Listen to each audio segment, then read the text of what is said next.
ASN dari pemerintah Aceh membersihkan rumah sekolah SMK 1 Kuala Simpang.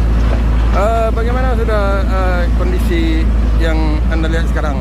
Progresnya untuk ruangan-ruangan itu sudah kita bersihkan dan sudah ada kemajuan sekitar 80%. Tinggal beberapa ruangan lagi yang masih kotor. Dan kebetulan ada beberapa alat berat, ada 3 alat berat.